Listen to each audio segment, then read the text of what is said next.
श्री विष्णु रेड्डी जी हमारे लोकसभा के प्रत्याशी, एमपी के कैंडिडेट, हम सबके प्रिय श्री बी नागराज जी, हमारे एमएलए के कैंडिडेट श्री पार्थसारथी जी,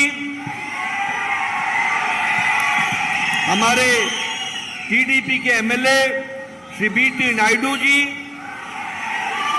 यहां इतनी बड़ी संख्या में एकत्र आए माताएं, बहनें, बुजुर्ग, नौजवान साथी और मेरे प्रिंट मीडिया, इलेक्ट्रॉनिक मीडिया के मेरे साथी, आज जब मैं यहां पर आया हूं और आप सब लोगों का जो मैं जोश देख रहा हूं, जो मैं उमंग देख रहा हूं, जो मैं ऊर्जा देख रहा हूं, जो मैं खुशी देख रहा हूं और जो मैं तालियों की गड़गड़ाहट की आवाज सुन रहा हूं, ये मुझे बता रहा है कि आपने नागराज जी को और पार्थसारथी जी को यहां से चुनाव जिताकर भेजने का मन बना लिया है। ఇంత పెద్ద సంఖ్యలో ఉన్నటువంటి ప్రజలు నాకు కనపడతా ఉన్నారు. అమ్మలు, అక్కలు, చెల్లెళ్ళు, అన్నలు, తమ్ముళ్ళు అందరూ కూడా మిమ్మల్ని చూస్తా ఉన్నాను. ఇంత పెద్ద సంఖ్యలో వచ్చిన మీ అందరికీ కూడా ధన్యవాదాలు. మీ ఉత్సాహం చూస్తా ఉన్నాను, ఉత్సాహం ఉరకలేయడం చూస్తా ఉన్నాను, మీ సంతోషం చూస్తా ఉన్నాను, మీ చప్పట్లను చూస్తా ఉన్నాను. ఇది చూసిన తర్వాత నాకు అర్థమైంది, మీరు పెద్ద ఎత్తున ఇక్కడ డాక్టర్ పార్థసారథిని గెలిపించాలని నిర్ణయం తీసుకున్నట్టుగా తెలుస్తా ఉంది. मित्रों, ये जो उत्साह मैं देख रहा हूं, ये बताता है कि आप सब लोग जानते हैं कि मोदी जी के नेतृत्व में पिछले 10 साल में राजनीति का परिभाषा बदल गई, राजनीति की संस्कृति बदल गई, राजनीति का काम करने का तरीका बदल गया। एक समय में अपीजमेंट की पॉलिटिक्स, तुष्टीकरण की राजनीति, जाति की राजनीति, धर्म की राजनीति, फूट करो और राज करो की राजनीति चलती थी। लेकिन मोदी जी ने विकासवाद की राजनीति चलाई। Politics of development and development और justice to all, appeasement to none. न्याय सबको मिलेगा, तुष्टीकरण किसी का नहीं होगा। और इसीलिए सबका साथ, सबका विकास, सबका विश्वास, सबका प्रयास, इस मंत्र को लेकर मोदी जी चले।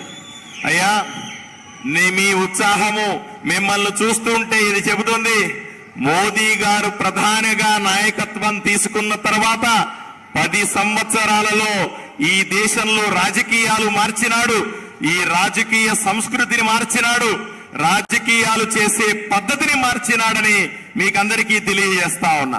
ఒకప్పుడు రాజకీయాలంతా కూడా బుజ్జగింపు రాజకీయాలు, విభజించి రాజకీయాలు, వీళ్ళు వాళ్ళు అనే రాజకీయాలు, అటువంటి రాజకీయాల్లో నుంచి కేవలం అభివృద్ధి రాజకీయాలు, అందరినీ అభివృద్ధి చేసే రాజకీయాలు, అభివృద్ధి అభివృద్ధి అభివృద్ధి అనేటువంటి నినాదంతో చేసినటువంటి రాజకీయాన్ని మీకందరికీ చూపిస్తా ఉన్నాం. అంతెందుకు, ఇంత మాత్రమే కాదు, అందరికీ న్యాయం జరగాలనే రాజకీయాల్ని నరేంద్ర మోదీ చెప్తా ఉన్నారు. దీన్నే సబ్కా సాత్ సబ్కా వికాస్ అంటున్నాం. అంటే అందరితో కలిసి అభివృద్ధి, అందరి విశ్వాసాన్ని తీసుకొని అభివృద్ధి, అందరినీ కలుపుకొని అభివృద్ధి, మీకోసం అభివృద్ధి అనే నినాదాన్ని ఈ రోజు దేశవ్యాప్తంగా చూపిస్తా ఉన్నాం. आज मोदी जी के नेतृत्व में एक आत्मनिर्भर Bharat, self reliant Bharat, independent तरीके से आगे बढ़ने वाला भारत और इसके साथ साथ रिपोर्ट कार्ड की राजनीति, politics of accountability, politics of responsibility, pro responsive, pro active government और प्रो इनकम्बेंसी वाला गवर्नमेंट मोदी जी के नेतृत्व में चला है। आज हम कह सकते हैं भारत मोदी जी के नेतृत्व में जो भारत की अर्थव्यवस्था 11वें नंबर पर थी, 11वें नंबर पर, आज मोदी जी के नेतृत्व में इंडियन इकोनॉमी, भारत की अर्थव्यवस्था 5वें नंबर पर आकर के खड़ी हो गई है। 5वें नंबर। మోదీ గారు నాయకత్వం వహించిన తర్వాత మీకందరికీ తెలుసు భారతదేశం వేగంగా అభివృద్ధి చెందుతా ఉంది. అభివృద్ధి చెందడం అంటే అంత స్పీడుగా, అంత గొప్పగా అభివృద్ధి చేయడం ఇంతకు ముందు ఎప్పుడన్నా చూశామా అని అడుగుతా ఉన్నాం. అంతెందుకు ఎంతో చురుగ్గా, ఎంతో గొప్పగా అందరినీ కలుపుకొని అందరి కోసం చేసే రాజకీయాల్ని ఈ రోజు చూశాం. అంతెందుకు భారతదేశం ఎదుగుదల ఎంత గొప్పగా ఉందంటే, ఆర్థిక వ్యవస్థ ఎంత బలంగా ఉందంటే, ఒకప్పుడు ఎక్కడో ఉన్నటువంటి ఆర్థిక వ్యవస్థని నరేంద్ర మోదీ గారు ప్రధాని అయిన తర్వాత 5వ స్థానానికి తీసుకొచ్చారు. ప్రపంచ వ్యాప్తంగా ఉన్న దేశాల్లో మనము 5వ స్థానంలో ఉన్నామంటే ఎంత గొప్పగా ఎదిగామన్న విషయాన్ని మీరు అర్థం చేసుకోవాల్సిందిగా తెలియజేస్తా ఉన్నా. मित्रों, आप नागराज जी को और पार्थसारथी को चुनाव जिताओगे और भारत मोदी जी के नेतृत्व में तीसरी अर्थव्यवस्था बन जाएगा, तीसरी अर्थव्यवस्था बन जाएगा, 3rd लार्जेस्ट इकोनॉमी। आज हम दवाई में दूसरे नंबर पर खड़े हैं। दुनिया की डिस्पेंसरी भारत बन गई है। सबसे सस्ती और सबसे असरदार दवा, इफेक्टिव दवा आज भारत बना रहा है। पेट्रोकेमिकल्स में हम आगे आ गए हैं। हम स्टील मैन्युफैक्चरिंग में नंबर 2 है, नंबर 2। और आपके हाथ में जो मोबाइल है ना, मोबाइल, इस पर 10 साल पहले, 10 इयर्स बैक, इस पर लिखा होता था made in China, made in Japan, made in Taiwan, made in Korea. आज आपके मोबाइल पे लिखा है मेड इन इंडिया। అయ్యా మోదీ గారు, ఇక్కడ మీరు నాగరాజు గారిని ఎంపీగా గెలిపించండి, డాక్టర్ పార్థసారథిని ఎమ్మెల్యేగా గెలిపించండి. మోదీ గారు 3వసారి ప్రధానమంత్రి కాబోతా ఉన్నారు. మోదీ గారు ఇప్పటికీ ఎన్నో రంగాల్లో, పెట్రోకెమికల్ రంగాల్లో కానీ, మంతెందుకు మీ దగ్గర ఉన్నటువంటి మొబైల్కు సంబంధించిన రంగాల్లో కానీ 10 సంవత్సరాల ముందు మొబైల్ ఎలా ఉండేటివి, ఈ రోజు ఎలా ఉన్నాయో మీరు అర్థం చేసుకోవాల్సి ఉందండి. భారతదేశం మొత్తాన్ని మీ చేతి మొబైల్లో చూపించిన ఘనత నరేంద్ర మోదీది కాదా అని అడుగుతా ఉన్నాను. मित्रों, मैं यहां यह भी बताना चाहता हूं कि आज केंद्र में प्रधानमंत्री मोदी जी के नेतृत्व के कारण आज गांव मजबूत हुआ है, किसान को ताकत मिली है, दलित को सम्मान मिला है, युवाओं के आकांक्षाओं को पंख लगे हैं और महिलाओं का सशक्तिकरण हुआ है और किसानों को ताकत मिली है। प्रधानमंत्री गरीब कल्याण अन्न योजना 80 करोड़ की जनता को 5 किलो गेहूं या 5 किलो चावल, 1 किलो दाल देने का काम मोदी जी ने किया और भारत के 25 करोड़ लोग, 25 करोड़ पीपल आज गरीबी की रेखा से, बिलो पॉवर्टी लाइन से निकल करके ऊपर चले गए और वो उससे बाहर आ गए। ये हमको समझना चाहिए। నరేంద్ర మోదీ గారి నాయకత్వంలో గ్రామాల అభివృద్ధి చెందుతా ఉన్నాయి, రైతులకు ఎంతో మేలు చేస్తా ఉన్నాం. యువకుల కోసం ఎన్నో ఉద్యోగాలు సృష్టించే ప్రయత్నం చేస్తా ఉన్నాం, మహిళలకు మంచి చేసే ప్రయత్నం చేస్తా ఉన్నాం. అయ్యా, ప్రతి నెల కూడా మీకు గరీబ్ అన్న కళ్యాణ యోజన పేరుతో రేషన్ ఇంటింటికి చేరుస్తా ఉన్నాం. 5 కేజీల బియ్యం, 1 కేజీ పప్పుతో పాటుగా ప్రతి ఇంటికి కూడా సరుకులు చేస్తున్న నరేంద్ర మోదీ కాదా అని అడుగుతా ఉన్నా. 50 కోట్ల మందికి బ్యాంక్ అకౌంట్లు ఓపెన్ చేశారు. 25 కోట్ల మందిని దారిద్ర్య రేఖ నుంచి బయటికి తీసుకొచ్చిన నరేంద్ర మోదీ గొప్పతనాన్ని మీరు చూడాల్సిన అవసరం ఉంది. आज प्रधानमंत्री किसान सम्मान निधि में 11 करोड़ किसानों को 11 करोड़, जिसमें से आंध्र प्रदेश के भी किसान हैं, हर चौथे महीने 2000 रुपए सीधे उनके बैंक के खाते में जाता है और किसानों को ताकत मिलती है। मैं ये भी बताना चाहता हूं कि ये अगले 5 साल तक आप नागराज जी को चुनाव जिता के भेजो, मोदी जी को प्रधानमंत्री बनाओ। प्रधानमंत्री किसान सम्मान निधि अगले 5 साल तक चलती रहेगी और आगे भी चलेगी, इस बात का आपको विश्वास दिलाना चाहता हूं। అయ్యా, రైతుల కోసం నరేంద్ర మోదీ గారు ప్రతి సంవత్సరం 6000 రూపాయల చొప్పున మీకందరికీ రైతు అకౌంట్ లో నేరుగా వేస్తున్నది నిజం కాదా అని అంటూ ఉన్నాను. ఒక్కసారి నాగరాజు గారిని ఎంపీగా గెలిపించండి, మళ్ళీ కేంద్రంలో నరేంద్ర మోదీ గారు ప్రధాని అయిన వెంటనే రాబోయే 5 సంవత్సరాలు కూడా ఈ పెట్టుబడి సాయం రైతులకు ఏది ఇస్తున్నామో దాన్ని కొనసాగిస్తామని మీకు హామీ ఇస్తా ఉన్నాం. मैं किसानों को एक बात और बताना चाहता हूं कि अगले 5 साल में मोदी जी ने गारंटी दी है और कहा है कि हम भारत को दलहन में, दाल में और तिलहन में, तेल में हम आत्मनिर्भर कर देंगे। India will become self reliant. और इसके साथ साथ किसानों को हम ये भी बताना चाहते हैं कि श्री अन्न, जिसको आप मोटा अनाज भी बोलते हैं, श्री अन्न भारत का इंटरनेशनल हब बन जाएगा और आगे बढ़ेगा। ये बात भी हम आपको बताना चाहते हैं। అయ్యా, మేము రైతులకందరికీ చెబుతా ఉన్నాము, అవి రాబోయే 5 సంవత్సరాల్లో గ్యారంటీ అని కూడా చెప్తా ఉన్నాం. ఎంతో మందికి మీకన్నింటికీ కూడా ఈ దాలైతేనేమి, లేదా మీరు పండించే పంటలకు సంబంధించైతేనేమి, అలాగే మీరు చేస్తున్నటువంటి ఉత్పత్తులకైతేనేమి, వీటికన్నింటికి కూడా మంచి మార్కెటింగ్ సదుపాయాన్ని కల్పిస్తాం. అలాగే రైతులకు రాబోయే 5 సంవత్సరాల్లో పూర్తిగా ఆదుకుంటామని మీకు హామీ ఇస్తాను. मित्रों, आपको यह भी मैं बताना चाहता हूं कि प्रधानमंत्री आवास योजना में 4 करोड़ घर बन गए, 4 करोड़। और बी नागराज को चुनाव जिता के भेजना, अगले 3 साल में 3 करोड़ घर और बनेंगे, 3 करोड़ घर।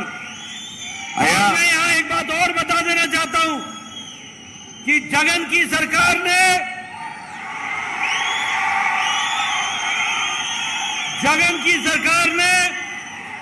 अब तक वो घर नहीं पहुंचने दिया है, उसमें रोड़े अटकाए, उसको रोकने का प्रयास किया। आपने अपना वोट साइकिल पर और कमल पर और ग्लास पर लगाना, जगन को घर भेज देंगे और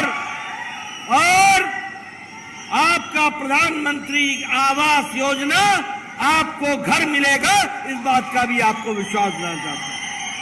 నేను మీకందరికీ హామీ ఇస్తాను. ఇంతకుముందు చేసినవి నరేంద్ర మోదీ గారు ప్రతి పేదవాడికి కూడా ఇల్లు ఉండాలన్న ఉద్దేశంతో 7 కోట్ల ఇళ్లు దేశవ్యాప్తంగా మంజూరు చేశారు.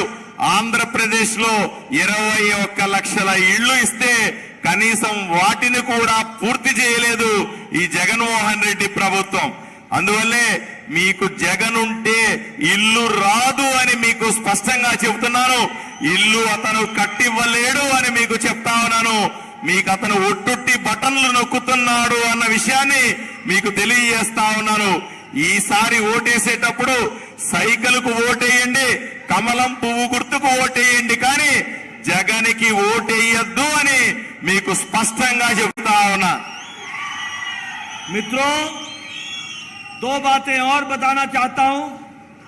एक तो प्रधानमंत्री जी ने कहा है उज्ज्वला गैस में 11 करोड़ बहनों को उज्ज्वला गैस का कनेक्शन दिया गया. अब अगले 5 साल में आपको गैस हम सस्ती गैस पाइप से पहुंचाएंगे. हर घर पाइप से गैस पहुंचेगा. साथ ही साथ 3 करोड़ बहनों को 3 crore women, 3 crore sisters, mothers and sisters, they will get, उनको हम लखपति दीदी बनाएंगे, लखपति दीदी बनाएंगे. और जो आवास बनेगा, आवास योजना में पार्थसारथी जी आप ध्यान लीजिए, सबको बताइए कि आपके बिजली का बिल 0 हो जाएगा, 0. और प्रधानमंत्री सूर्य हर घर योजना, मुफ्त योजना, प्रधानमंत्री सूर्य हर घर मुफ्त योजना, हर घर पर मोदी जी ने कहा है कि सौर ऊर्जा लगाएंगे और आपकी बिजली सौर ऊर्जा से आएगी. जो बिजली के खर्च से बचेगा वो बिजली सरकार खरीद लेगी और आपके आमदनी का साधन बनेगा, आपके आमदनी का साधन बनेगा. అమ్మా, మీ అందరికీ అక్కలకు చెల్లెళ్ళకి అమ్మలకు అందరికీ చెప్తా ఉన్నా, ఉజ్వల కనెక్షన్లు మీకిచ్చేటువంటి ఉచిత గ్యాస్ కనెక్షన్లన్నింటినీ కూడా గత 5 సంవత్సరాల్లో నరేంద్ర మోదీ 11 కోట్ల మంది మహిళలకు ఇచ్చింది నిజం. అదే విధంగా రాబోయే రోజుల్లో కూడా గ్యాస్ సిలిండర్ ధరలు పెరుగుతా ఉన్నాయి. వీటి గ్యాస్ సిలిండర్ ధరలన్నీ కూడా తగ్గించి తక్కువ ఖర్చుతో గ్యాస్ ని మహిళలకి ఇళ్లకి అందుబాటు ఉండేలాగా చేస్తామని మీ అందరికీ హామీ ఇస్తా ఉన్నాను. అంతెందుకు 3 కోట్ల మంది మహిళలకి, మీరు మహిళా గ్రూపులు అంటారు, చిన్న చిన్న గ్రూపులుగా పెట్టుకొని మహిళా గ్రూపులందరినీ కూడా సోదరుని మండలకందరినీ కూడా బలోపేతం చేసి మిమ్మల్ని లక్షాధికారులు చేసే బాధ్యత మేము తీసుకుంటామని ఈ సందర్భంగా హామీ ఇస్తా ఉన్నాం. అంతెందుకు జాగ్రత్తగా వినండి, మీ కరెంటు బిల్లులకు సంబంధించి కరెంటు బిల్లులు విపరీతంగా పెరుగుతా ఉన్నాయి. ఈ బిల్లులు కట్టలేక మీరు ఎంతో మంది ఇబ్బంది పడతా ఉన్నారు. దీనికోసం ప్రధానమంత్రి దగ్గర నుంచి ఈ కరెంటు ఉత్పత్తి కోసం సౌర కరెంటుని, అంటే ఎండల్లో నుంచి కరెంటును ఉత్పత్తి చేసేటువంటి పెద్ద వ్యవస్థను ఏర్పాటు చేయబోతా ఉన్నాం. కరెంటు ఖర్చు తగ్గిస్తాం. ప్రభుత్వమే ఆ సౌర కరెంటునంతా కొని మీకు తక్కువ ఖర్చుతోనో అవసరమైతే ఉచితంగానో ఇవ్వడానికి పూర్తి స్థాయి ప్రయత్నం చేస్తామని మీకు హామీ ఇస్తా ఉన్నాం. मित्रों, आज प्रधानमंत्री जी 12 करोड़ परिवारों को 5 लाख रुपए का आयुष्मान भारत में मुफ्त गंभीर बीमारी के इलाज के लिए 5 लाख रुपए हर साल दे रहे हैं. 5 लाख रुपए हर साल आयुष्मान भारत में हर साल दिया जा रहा है. मैं यहां आपको बताना चाहता हूं कि अभी प्रधानमंत्री जी ने तय किया है, और वो ये तय किया है, मेरी बात जरा ध्यान से सुनना, ध्यान से सुनो. प्रधानमंत्री जी ने तय किया है कि कोई भी व्यक्ति जिसकी उम्र 70 साल से ऊपर हो गई हो, अबव 70 हो गई हो, कोई भी माता, कोई भी बुजुर्ग, उसको किसी भी जाति की, किसी भी धर्म की, किसी भी इलाके की कोई भी व्यक्ति होगा, उसको प्रधानमंत्री मोदी जी 5 लाख रुपए का हर साल गंभीर बीमारी से इलाज कराने के लिए 5 लाख रुपए का हेल्थ कवर देंगे, हेल्थ कवर देंगे. ఇంకొక విషయం మీకు చెప్పాల్సి ఉంది. ఇప్పటికే నరేంద్ర మోదీ గారు 5 కోట్ల మందికి ఆయుష్మాన్ భారత్ పేరుతో మీకు ఆరోగ్యశ్రీ కార్డులు అంటున్నారు చూసారా, అటువంటి ఆయుష్మాన్ భారత్ కార్డుల్ని దేశమంతా ఇచ్చినాం. మీరు కూడా తప్పనిసరిగా తీసుకోవాలి. కుటుంబానికి 5 లక్షల రూపాయలు వైద్య ఖర్చులకు అయ్యేటువంటి డబ్బుల్ని నరేంద్ర మోదీ గారు భరిస్తున్నారన్న విషయం మీకు తెలియాలి. ఈ రోజు మేము హామీ ఇస్తా ఉన్నాం. 70 సంవత్సరాలు దాటిన ఎవరికైనా సరే, వృద్ధులకైనా పెద్దలందరికీ ఉంటారు, అందరికీ కూడా వైద్య ఖర్చుల కోసం సంవత్సరానికి 5 లక్షలు కేటాయిస్తున్నామన్న విషయాన్ని మీకు తెలియజేస్తా ఉన్నాను. मित्रों, प्रधानमंत्री जी ने आंध्र प्रदेश में बिना किसी भेदभाव के आपके विकास में कहीं भी कोई कसर नहीं छोड़ी है। और आपको जानकर के खुशी होगी कि टैक्स में 2-3 लाख करोड़ रुपए यानी आपका टैक्स का हिस्सा दुगना कर दिया प्रधानमंत्री मोदी जी ने। उसी तरीके से आपको मिलने वाली ग्रांट इन एड 2,47,000 करोड़ रुपए यह भी आप तक पहुंचाया है, आपका हिस्सा बढ़ा दिया गया है।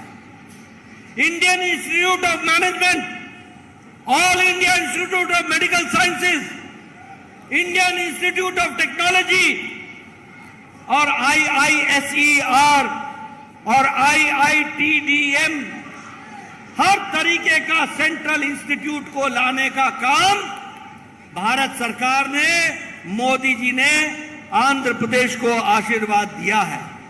साथ ही स्मार्ट सिटी, एक नहीं, अमरावती, काकीनाडा, तिरुपति, विशाखापट्टनम, सभी जगह को जोड़ने का काम किया है। इंडस्ट्रियल कॉरिडोर वो भी बनाया जा रहा है। चेन्नई बेंगलोर, विशाखापट्टनम चेन्नई, हैदराबाद बेंगलोर, और 2 एयरपोर्ट्स बना करके दिए हैं, एक कडप्पा और एक आपका कुर्नूल, उसको भी हम लोगों ने एयरपोर्ट बना करके दिया। नेशनल हाईवे 4000 किलोमीटर बना, नेशनल हाईवे आंध्र प्रदेश में 4000 kilometre. 5 green field corridors Bharatmala में बन रहे हैं, और वो है हैदराबाद विशाखापट्टनम, बेंगलोर चेन्नई, रायपुर विशाखापट्टनम और चित्तूर, और उसके साथ साथ बेंगलोर, कडप्पा, विजयवाड़ा। विकास के नए नए काम हो रहे हैं। Highways, H for highways, I for internet, R for railways और A for एयरवेज। हाईवे भी बना, बताइए हाईवे बना कि नहीं बना? बना कि नहीं बना? एयरवेज बना कि नहीं बना? कुर्नूल एयरपोर्ट बन गया कि नहीं बन गया? रेलवे आगे बढ़ा कि नहीं बढ़ा? इलेक्ट्रिफिकेशन हुआ कि नहीं हुआ? और 1,50,000 गांव को ऑप्टिकल फाइबर से जोड़ के इंटरनेट भी दिया, और 2 लाख गांव को कॉमन सर्विस सेंटर से जोड़ा है। ఒక్కసారి ఆలోచన చేయండి. ఆంధ్రప్రదేశ్ ఇప్పటికే అప్పుల ఊబిలో కూరుకుపోయింది. అయ్యా, ప్రతి ఒక్కరి తల మీద 2,50,000 వరకు కూడా అప్పుందన్న విషయం మీకు తెలుసా అని అడుగుతా ఉన్నాం. మీ ఈరోజు ఆంధ్రప్రదేశ్ ని అభివృద్ధి చేయాల్సిన సందర్భంలో ఆంధ్రప్రదేశ్ కి ఎన్నో స్మార్ట్ సిటీలు ఇచ్చాం. ఆంధ్రప్రదేశ్ లో ఉన్నటువంటి అమరావతి అయినా, కాకినాడ అయినా సరే, తిరుపతి అయినా, విశాఖపట్నం అయినా సరే పెద్ద సిటీలుగా మార్చే ప్రయత్నం చేస్తున్నాం. అదేవిధంగా పరిశ్రమలను ఆంధ్రప్రదేశ్ లో తీసుకురావడానికి ఇండస్ట్రియల్ కారిడార్ పేరుతో చెన్నై కారిడార్ అయినా, హైదరాబాద్ కారిడార్ అయినా, బెంగళూరు కారిడార్ అయినా సరే ఎన్నో ప్రయత్నాలు చేస్తా ఉన్నాం. అంతెందుకు, మీ కర్నూలులో ఎయిర్పోర్ట్ నిర్మించింది కేంద్ర ప్రభుత్వం కాదా అని అడుగుతా ఉన్నా. ఈ రోజు ఆంధ్రప్రదేశ్ లో 4,000 కిలోమీటర్ల సంబంధించినటువంటి జాతీయ రహదారిని నిర్మించాము. ఇది చూశారా అని అడుగుతా ఉన్నా. అంతెందుకు 5 గ్రీన్ ఫీల్డ్ కారిడార్లు అంటారు. అవసరానికి మించి బెంగళూరు చెన్నై, రాయపూర్ వైజాగ్, చిత్తూరు బెంగళూరు, విశాఖపట్నానికి సంబంధించిన కారిడార్లు చేశాం. మిమ్మల్ని అడుగుతా ఉన్నాను, జాతీయ రహదారులు నిర్మించాల్సిన అవసరం ఉందా లేదా అని మిమ్మల్ని అడుగుతా ఉన్నా. మీరు రైల్వే స్టేషన్ల విషయం చూడండి. రైల్వే స్టేషన్లని విద్యుతీకరించడంలో భారత ప్రభుత్వం ఎంతో కృషి చేసింది. ఎయిర్పోర్ట్లైనా, రైల్వే స్టేషన్లైనా, హైవేలైనా సరే ఈ రోజు మీరు చూస్తా ఉన్నారు. అంతెందుకు మనం ఇంటర్నెట్ వాడుతా ఉన్నాము. హై ఫైబర్ ఇంటర్నెట్ ని దేశమంతా చేసి ఈ రోజు బ్రహ్మాండంగా ఇంటర్నెట్ వాడడంలో ప్రతి ఒక్కరికి ఉపయోగపడుతున్నామా లేదా అని మీరు చూడాల్సిన అవసరం ఉంది. मित्रों, मैंने आपके सामने देश के, प्रदेश के किस तरीके से विकास बीजेपी ने, एनडीए ने, मोदी जी ने किया है, ये आपके सामने मैंने तस्वीर रखी है. लेकिन मैं बताना चाहता हूं कि बी नागराज के मन में बहुत पीड़ा है और इनको माइग्रेशन की समस्या सताती है कि यहां से नवंबर महीने में बहुत से लोग माइग्रेट करते हैं. उस समस्या का निवारण होना चाहिए.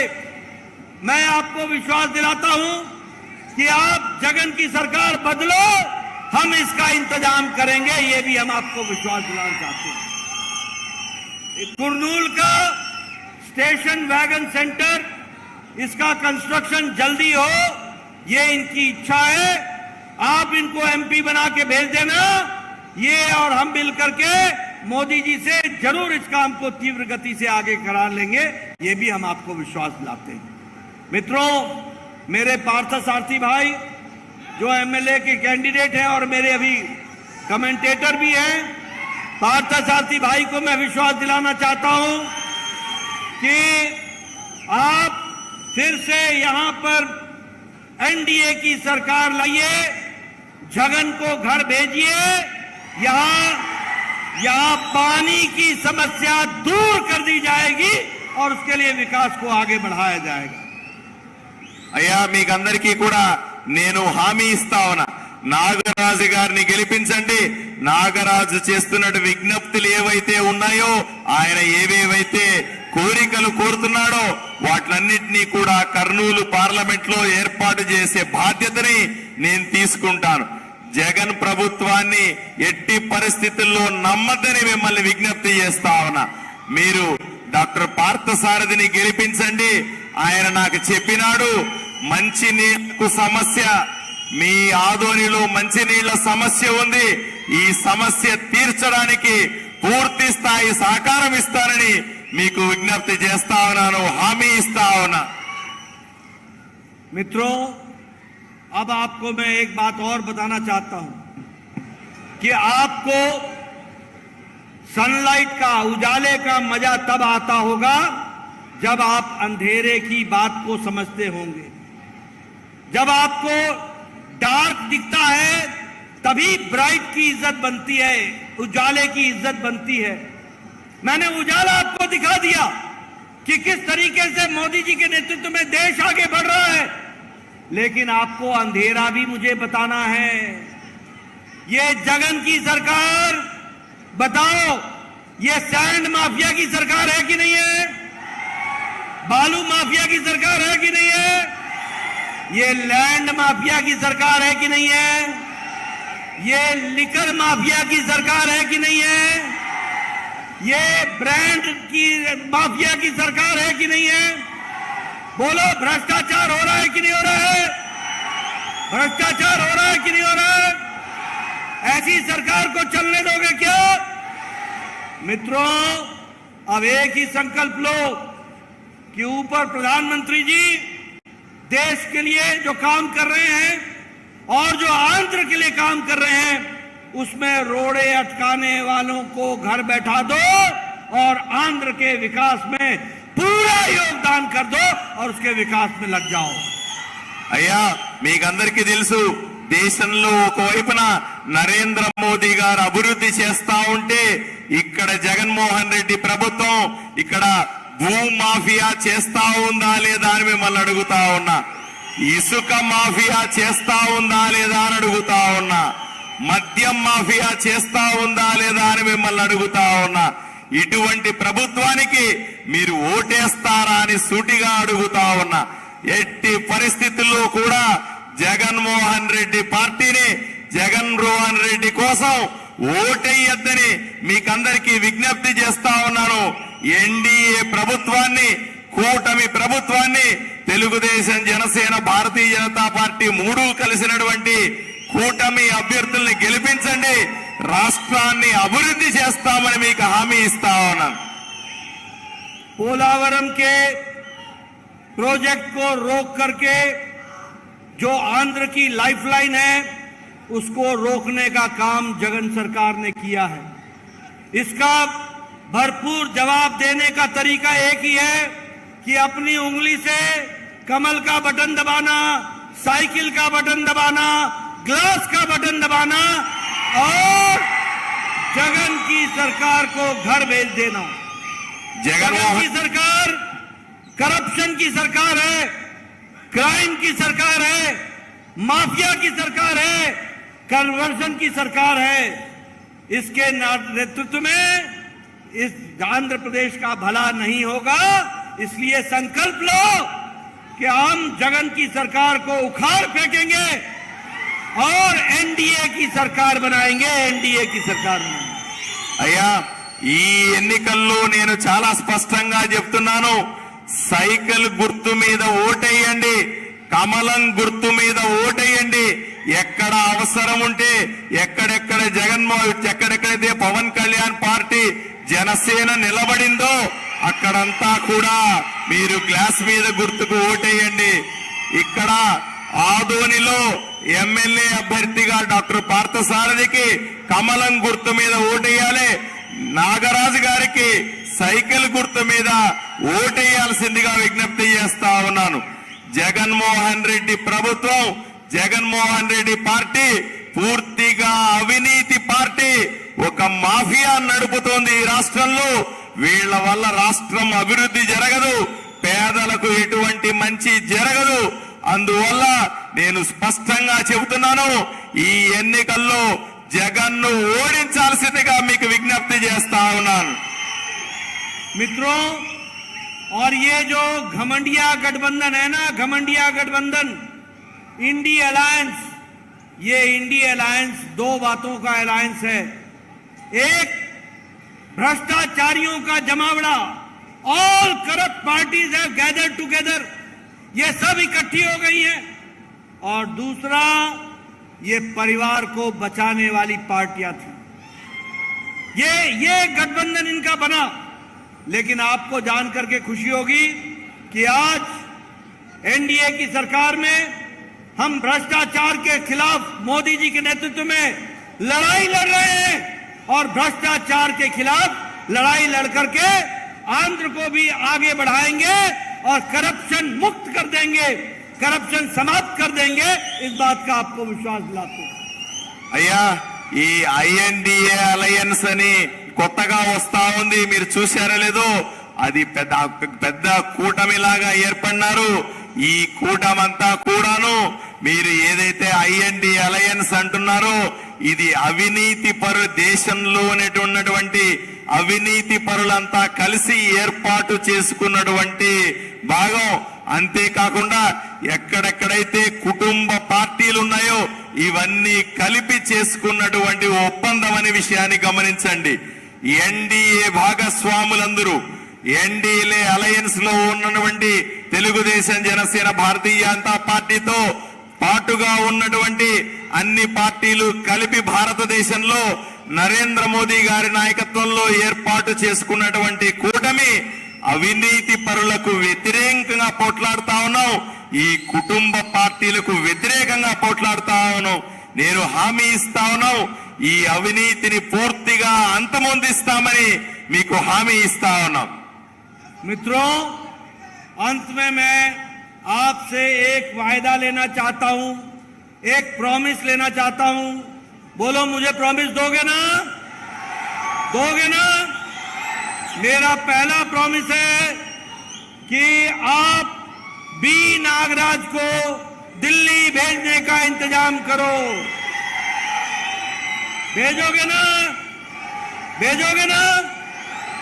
मेरा दूसरा आपसे निवेदन है कि सभी टीडीपी और जनसेना के हमारे एमएलए के कैंडिडेट को आप विजयी बनाओगे। बोलो, बनाओगे? बनाओगे?